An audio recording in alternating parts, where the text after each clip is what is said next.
I became interested in neuropsychoanalysis through the person who's really responsible, I think, for beginning this movement or organization. His name is Mark Soames, and he's a brain researcher and a psychoanalyst. He's worked particularly doing dream research, but he's done other explorations as well.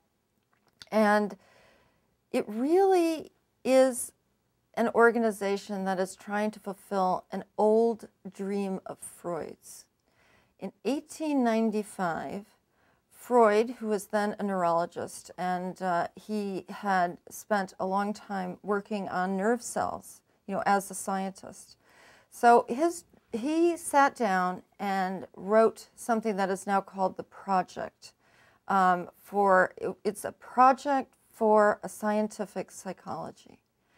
And his hope was that what he knew about the brain and the nervous system would provide him with a map or a model of how the mind works.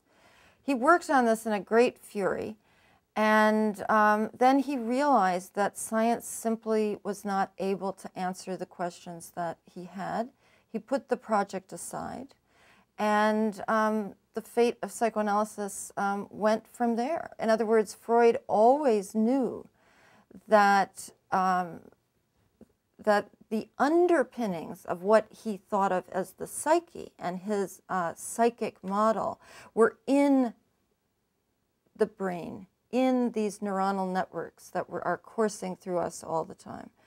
And but he couldn't fit them together. So neuropsychoanalysis is really trying to join two languages. The language of the psyche and Freudian psychoanalysis, which of course has gone in many directions, it's not just Freud, and neurobiology, and see how these two can be fit together, because there is a fit. It's not easy, but there is a fit. I think that's the hope. I think that's exactly the hope. Now, neuropsychoanalysis does not want to leave out subjectivity.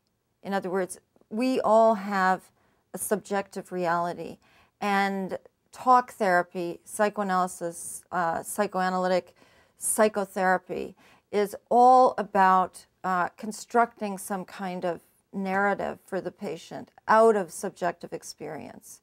But even that, subjectivity itself is now a huge subject in brain research. Where does subjectivity come from? How does it work on the level of neurons and synapses in the brain? And people are studying this very carefully. I don't think there's no solution. But there are overlaps.